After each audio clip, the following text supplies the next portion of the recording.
নতুন বাংলাদেশ গড়ার ডাকে অবিরাম এই ছুটে চলা। গ্রাম শহর পাড়া মহল্লা থেকে হাট বাজার সবখানে যাচ্ছেন নেতারা, কথা বলছেন সব শ্রেণী পেশার মানুষের সঙ্গে।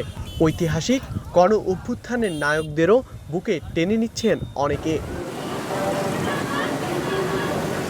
জুলাই অভ্যুত্থানের 1 বছর পূর্তি উদযাপনে পদযাত্রা কর্মসূচি নিয়ে প্রত্যন্ত জনপদে মানুষের দুয়ারে দুয়ারে যাচ্ছে নতুন রাজনৈতিক দল জাতীয় নাগরিক পার্টি।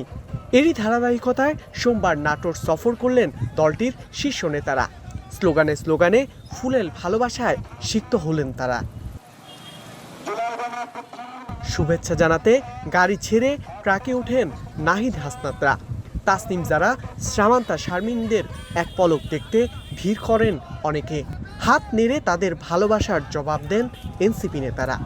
পরে নাটোরে মাদ্রাসা মোড় এলাকায় আয়োজন করা হয় পথসভার।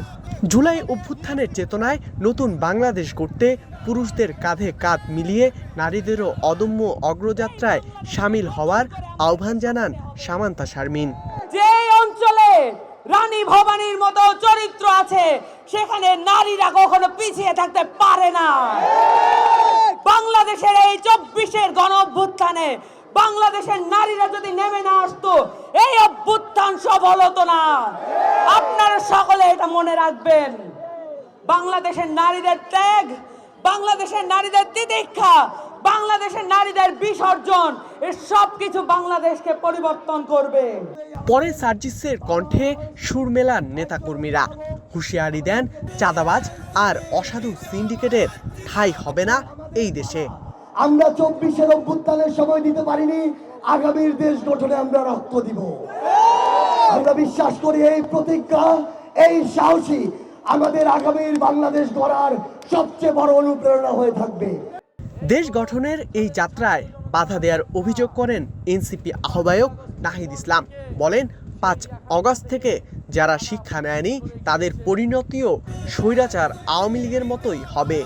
জুলাই সনদ নিয়ে কোনো ষড়যন্ত্র হলে তা মেনে নেওয়া হবে না বলেও হুঁশিয়ারি দেন তিনি। আমাদের ব্যানার ছিঁড়ে ফেলা হয়েছে, হুঁশিয়ারি দিতে চাই। মাত্র 1 বছর আগের ঘটনা। এই ব্যানার ছিঁড়ে কর্মসূচিতে বাধা দিয়ে যারা ক্ষমতায় দীর্ঘায়িত হতে চেয়েছিল তারা আজকে বাংলাদেশে তাদের ঠাঁই হয় না।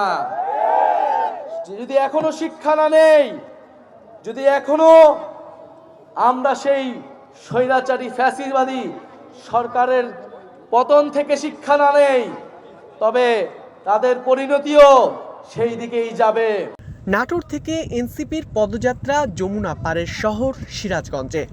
নেতাকর্মীদের স্লোগানে স্লোগানে সরব রাজপথ। এ সময় দক্ষিণাঞ্চলের মুখ্য সংগঠক হাসনাত আব্দুল্লাহ অভিযোগ করেন, ডিসিএসপিদের অফিস অনেক দলের কার্যালয়ে পরিণত হয়েছে। ডিসি অফিসগুলো, এসপি অফিসগুলো অনেক বিশেষ রাজনৈতিক দলের দলীয় কার্যালয়ে পরিণত হচ্ছে। ডিসিএসপিদের কল্যাণের জন্যই বলবো, আপনারা বাংলাদেশপন্থী ডিসিএসপি হন।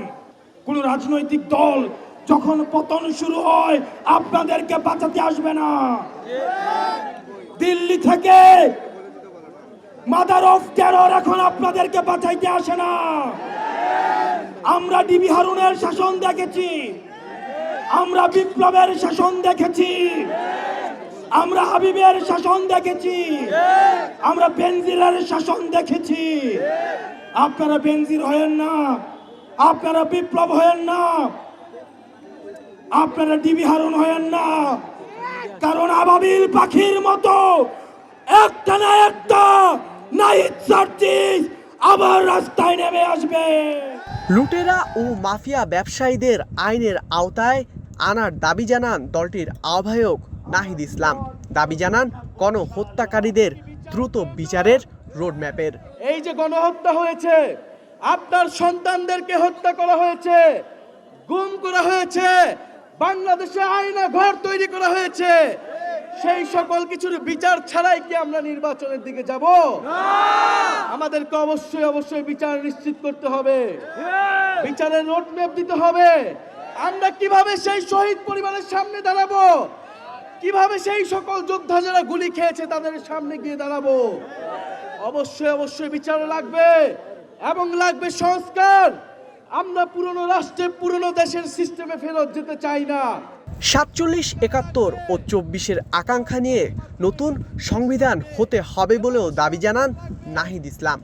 এনসিপি নেতারা বলছেন জুলাই ঘোষণাপত্র দেরি হওয়ার পেছনে রয়েছে গভীর কোনো ষড়যন্ত্র। তবে যত বড়ই ষড়যন্ত্র হোক না কেন এর বিরুদ্ধে কঠিন জবাব দিবে জাতীয় নাগরিক পার্টি। ধ্রুব ইকরামুল, স্টার নিউজ, সিরাজগঞ্জ।